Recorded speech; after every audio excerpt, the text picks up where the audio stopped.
아합이 엘리야가 행한 모든 일과 그가 어떻게 모든 선지자를 칼로 죽였는지를 이세벨에게 말하니 이세벨이 사신을 엘리야에게 보내어 이르되 내가 내일 이맘때에는 반드시 내 생명을 저 사람들 중 한 사람의 생명과 같게 하리라. 그렇게 하지 아니하면 신들이 내게 벌 위에 벌을 내림이 마땅하니라 한지라. 그가 이 형편을 보고 일어나 자기의 생명을 위해 도망하여 유다에 속한 브엘셀바에 이르러 자기의 사환을 그곳에 머물게 하고 자기 자신은 광야로 들어가 하룻길을 가서 한 로뎀나무 아래에 앉아서 자기가 죽기를 원하여 이르되 여호와여 넉넉하오니 지금 내 생명을 거두시옵소서. 나는 내 조상들보다 낫지 못하니이다 하고 로뎀나무 아래에 누워 자더니 천사가 그를 어루만지며 그에게 이르되 일어나서 먹으라 하는지라. 본즉 머리맡에 숯불에 구운 떡과 한 병 물이 있더라. 이에 먹고 마시고 다시 누웠더니 여호와의 천사가 또 다시 와서 어루만지며 이르되 일어나 먹으라. 내가 갈 길을 다 가지 못할까 하노라 하는지라. 이에 일어나 먹고 마시고 그 음식의 힘을 의지하여 40주 40야를 가서 하나님의 산 호렙에 이르니라. 아멘. 아멘. 오늘 이 말씀을 가지고 내 힘의 원천은 무엇인가, 내 힘의 원천은 무엇인가 라는 제목으로 같이 은혜를 나누기로 원합니다.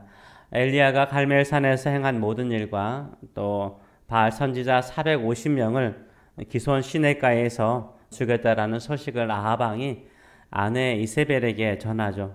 그러자 이세벨이 자신을 엘리야에게 보내서 내일 이맘때까지 내가 반드시 너를 죽일 것이다 라고 경고를 합니다.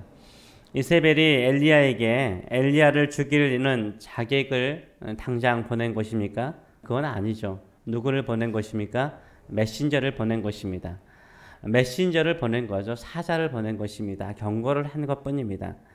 그것도 지금 당장 엘리야 너를 죽일 것이라 라고 말합니까? 아니죠. 내일 이맘때까지 너를 죽인다. 약간의 시간적인 여유를 주고 있습니다.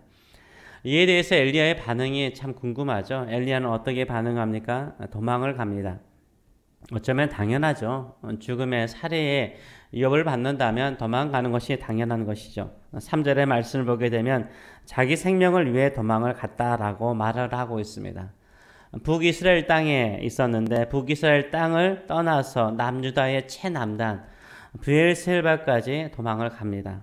브엘셀바도 불안했는지 자신의 시종을 거기에 두고 광야로 들어갑니다. 하룻길을 가서 로뎀나무에 앉아서 하나님께 좀 죽여달라고 간구하는 모습이 나와 있습니다. 이런 모습은 엘리야가 좀 이상하지 않아요? 17장과 18장의 말씀을 보게 되면 엘리야의 모습은 어떠하였습니까? 엘리야는 영적인 전사였습니다. 기적을 일으키는 사람이었습니다. 능력과 힘을 가진 사람이었습니다. 엘리야가 예언하자 진짜 가뭄이 시작되었습니다. 엘리야가 사르밧 과부에게 말하자 밀가루 통에 밀이 마르지 아니하였고 기름병에 기름이 떨어지지 않았습니다.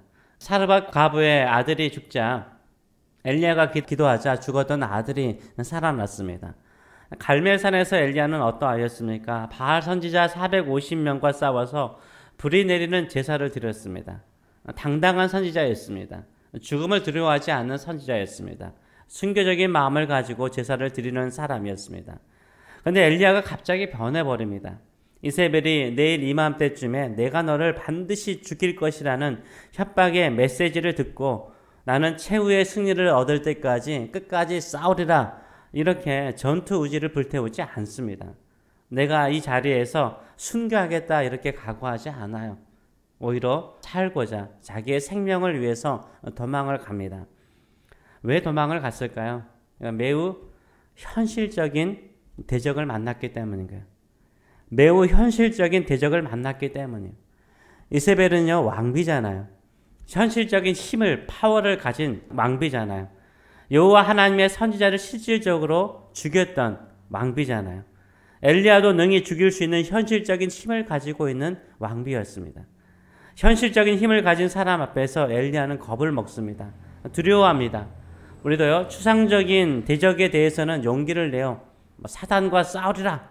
사단을 향하여 막 소리를 지르고 막 대항을 하죠. 그러나 지금 당장 칼을 들고 내 앞에 너를 죽여버리겠다. 너의 모든 재산을 지금 당장 내가 빼앗아 버릴 수 있는 권력을 가지고 있는 사람이 와서 내 앞에 생명과 재산을 위협하면요. 현실적인 대적을 만나게 되면 하나님을 신실하게 믿는 사람도 어때요? 두려워하죠. 무서워하는 것을 우리가 보게 됩니다. 이게 바로 우리 인간의 모습인 거죠. 두려워하는 것은 어떻습니까? 두려운 것은요. 서서히 두려워지지 않아요. 서서히 두려워하는 사람 별로 없어요. 두려움은요. 갑자기 들어오는 거예요.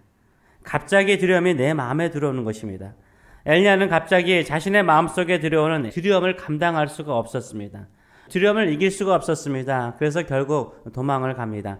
결국 하나님의 백성의 땅인 가나안 땅을 벗어나죠. 이 브엘세바는 가나안 땅의 최남단을 말하지 않습니까? 가나안 땅을 벗어나는 거예요. 어디로 갑니까? 광야로 들어가죠. 이 광야는 어떤 땅입니까? 광야는 상징적으로요. 하나님의 땅이에요. 하나님 백성의 땅을 벗어나 하나님의 땅으로 들어가는, 광야는 하나님의 땅이에요. 그리고 하루길을 들어서 광야로 들어가죠. 노뎀 나무 아래 앉습니다. 무지 뜨거운 광야길에서 그늘과 쉼을 줄 수 있는 곳이 바로 노뎀 나무였어요. 이 노뎀 나무 아래에서 엘리야가 무슨 기도를 합니까? 하나님 저에게 힘을 주시옵소서 이렇게 기도하는 것이 아니라 죽여달라고 기도하는 모습을 보여주고 있습니다. 광야까지 걸어가서 광야에서 하나님께 죽여달라는 열정을 가지고 있다면 이세벨과 싸워서 당당히 순교하는 것이 더 좋을 터인데 그 사역의 현장을 떠나서 하나님께 죽여달라고 간구하고 있습니다. 이때 하나님께서 이런 지쳐버린 엘리야에게 어떻게 하십니까? 우리가 알다시피 마음이 지치면 몸도 쉽게 지칩니다. 그래서 엘리야의 마음이 지쳐 있었던 거죠. 이렇게 하나님께 기도하던 엘리야가 잠이 들어요. 하나님께서 막 나를 죽여달라 할 때 하나님께서 엘리야에게 아무것도 하지 않아요. 엘리야가 지쳐서 잠이 들죠. 그때 하나님께서 어떻게 하십니까? 엘리야가 자고 있을 때 천사가 와서 엘리야를요 어루만져요. 터치해 줍니다. 그리고 머리맡에 숯불에 구운 떡과 물을 한 병을 두고 갑니다. 예전에도 엘리야가요 북이스라엘 땅에 기근이 있을 것이라고 예언하고 난 다음에 그릿시네가로 숨죠. 그릿시네가에 있을 때에도 이때 하나님께서 누구를 통해서요? 까마귀를 통해서 떡과 고기를 가져다 주셨습니다. 물은 왜 안 줬냐면 그릿시네가가 물에 있었기 때문에 안 준 거죠. 떡과 고기를 가져다 주었어요. 근데 광야의 로뎀 나무 아래 잠자고 있는 엘리야에게 까마귀가 아닌 누가요? 천사가요. 인격적인 천사가 와서 만지죠. 까마귀는 그냥 먹을 것을 주고 가지만 천사는요 엘리야를 어루만져요. 터치해요. 이 터치가 얼마나 중요한지 모르죠. 그리고 음식도 숯불로 구운 떡을 갖다 줘요. 그리고 물을 갖다 줍니다. 엘리야가 다시 자자 일어나서 다시 배불리 먹으라 라고 말하면서 또 먹게 합니다. 왜 이렇게 능력 있는 엘리야는 나약한 인간의 모습으로 돌아갔을까요? 10절의 말씀을 보게 되면 우리가 내일 보겠지만은 오직 나만 남았거늘 그들이 내 생명을 찾아 빼앗으려 하나이다 라고 하나님께 항변합니다. 지금까지 엘리야는요 자기 혼자 싸우고 있다라고 생각을 했어요. 여호와 하나님을 위해서 자기 혼자 싸우고 있다라고 생각했어요. 엘리야 자신이 지금까지 다 했다라고 생각을 했습니다. 그런데 엘리야가 행한 것은 무엇입니까? 엘리야가 사르밧 과부의 기름병과 사르밧 과부의 밀가루통을 마르지 않게 했습니까? 엘리야가 사르밧 과부의 죽은 아들을 살렸습니까? 엘리야가 갈멜산에서 불을 내렸습니까? 누가 하셨어요? 엘리야가 아니라 누가 하셨어요? 하나님이 하셨죠. 하나님이 그렇게 하셨죠. 그런데 엘리야는 자신의 사역의 힘이 자기 자신의 열정, 자기 자신의 수고, 자기 자신의 믿음으로 행한 것이라고 생각을 해왔던 거죠. 그래서 엘리야가 지쳐버린 거예요. 엘리야 자신의 사역의 힘이 자신의 열정과 믿음에서 나왔다라고 생각했기 때문에 자신의 열정과 자신의 믿음이 맞서서 싸울 수 없는 현실적인 대적이 나타나자 겁을 먹고 도망을 쳐버린 것입니다. 이게 우리의 모습일 때가 참 많아요. 우리는 하나님이 주시는 힘과 능력을 가지고 우리의 사역을, 우리의 삶을 감당하며 살아옴에도 불구하고요. 우리는 내 힘과 내 열정과 내 믿음으로 지금까지 여기까지 왔다라고 착각할 때가 많습니다. 그래서 더 큰 현실적인 문제를 만나게 되면 겁을 먹고 도망가고 쉽게 지쳐버릴 때가 많죠. 그러나 내 힘의 원천이 하나님이심을 고백하는 사람은 어떻습니까? 하나님께 모든 것을 맡기는 거예요. 이것이 하나님이 준비하신 수양이에요. 수양이. 하나님이 준비하신 수양에는요, 하나님께 모든 것을 맡기고 쉼을 얻고 회복을 얻는 것이. 우리의 힘의 원천이 내 힘이요, 내 능력이요, 내 열정이라면 그것을 불태우도록 하나님께서 만들지 않아요. 오히려 하나님 안에서 쉬게 만드세요. 하나님께서 다 이루셨음을 보여주십니다. 그래서 하나님께서 이끄시는 길로 따라가는 것이 너의 진정한 믿음이다 라고 말씀하시는 거죠. 지친 엘리야에게 하나님께서 어떻게 힘을 주십니까? 그 이후에 40 밤낮으로 걸어갈 수 있는 그 힘을 어떻게 하나님께서 엘리야에게 주십니까? 어떻게 엘리야를 회복시키십니까? 막 금식을 시킵니까? 잠을 자지 못하고 철야를 40일 동안 시킵니까? 성경 전체를 암송시킵니까? 하루 종일 예배하게 만드십니까? 아니요. 죄송하지만 그렇게 하지 않아요. 그냥 천사를 통해서 어루만지세요. 우리도 힘들고 지친 사람들, 또 장례식에 사랑하는 사람을 잃어버린 사람들 아무 말 없이 그냥 등만 두드려 주잖아요. 이게 어루만짐이잖아요. 지친 사람들 한번 두드려 주잖아요. 이게 어루만짐이죠. 그러니까 어루만져주세요. 그리고 먹을 것을 가져오시죠. 이 숯불에 구운 떡이라는 표현이요. 뭐예요? 이건 뭐예요? 정성이에요. 사랑을 담은 음식을 가지고 와서 먹였다라는 것을 의미하고 있습니다. 좋은 음식을 먹게 해요. 그리고 또 자기 놔둬요. 또 잠 충분히 자니까 다시 또 선사가 와서 깨워서 먹게 만들어요. 이 단순한 어루만짐. 그리고 먹고 자고 또 먹고 일어나서 40일 동안 걷는 힘을 얻는 것을 보여주고 있습니다. 우리는 수련회 하면 어떤 생각을 주로 갖습니까? 훈련을 생각해요. 마치 해병대 훈련과 같이 지독하고 힘들게 훈련을 해야만이 내가 영적으로 은혜를 받았다, 뭔가 힘을 충전받았다, 내가 단련되었다라고 생각할 때가 많아요. 하나님은 엘리야를 어떻게 회복시키시고 그를 단련합니까? 하나님의 수양에는 단순합니다. 어루만짐이에요. 자고 먹는 거예요. 또 자고 또 먹는 거예요. 이게 하나님께서 쉬게 하시는 방법이요, 회복시키는 방법이에요. 이렇게 먹고 자고 쉬고 먹고 자고 쉬면서 무슨 수양이냐라고 따지는 사람이 있어요. 무슨 수양이야 그래? 먹고 자고 그냥 서로 어루만져주고 위로해주고 이게 무슨 수양이냐라고 생각할 때가 많아요. 하나님이 준비하신 수양에는요, 쉼과 회복을 위해서 먹고 자고 쉬게 만드세요.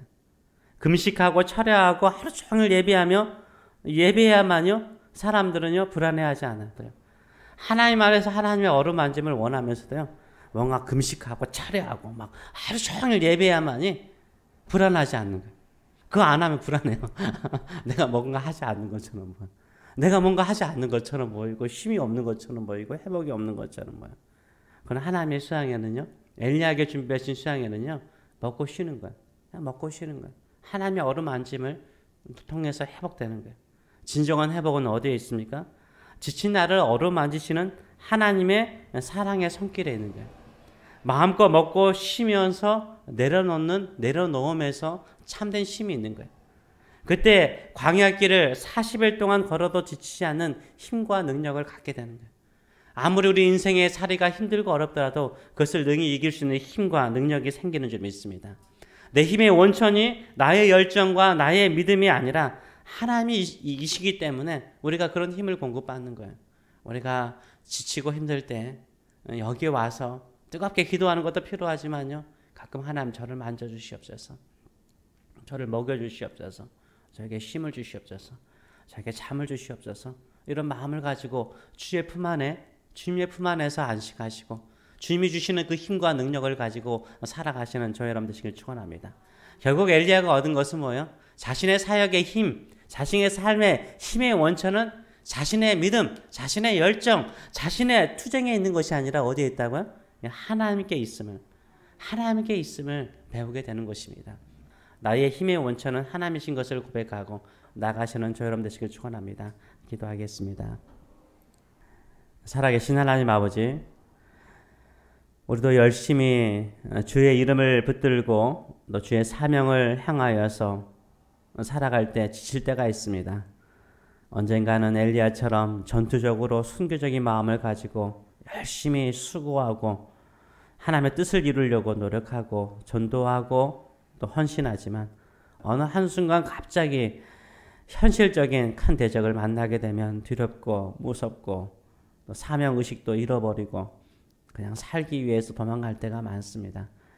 이런 나약한 연약한 우리를 향하여서 주님께서 하시는 것은 너 왜 그 정도밖에 되지 않느냐, 그것밖에 못하느냐, 너 왜 믿음이 없느냐라고 말씀하시기보다는 오히려 어루만지시고 터치하시고 먹을 것을 주시고 마실 물을 주시고 또 자게 내버려 두고 충분히 자면 다시 또 먹을 것을 주시면서 일어나라 라고 말씀하신 우리 주님의 자상한 수양회 속에 우리가 이 새벽에 있습니다. 나의 힘의 온천이 나의 뜨거운 열정이나 나의 불타는 믿음이 아니라 나의 하나님이신 것, 나의 사모하는 하나님이신 것을, 나를 위해서 십자가에 주신 예수 그리스도의 사랑인 것을 알게 하여 주시고 내 힘의 원천을 예수 그리스도의 사랑과 하나님 아버지의 위로하심에서 힘을 얻고 다시 한번 세상에서 주의 이름을 붙들고 주의 은혜를 붙들고 나가는 저희들의 삶들이 될 수 있도록 축복하여 주시옵소서.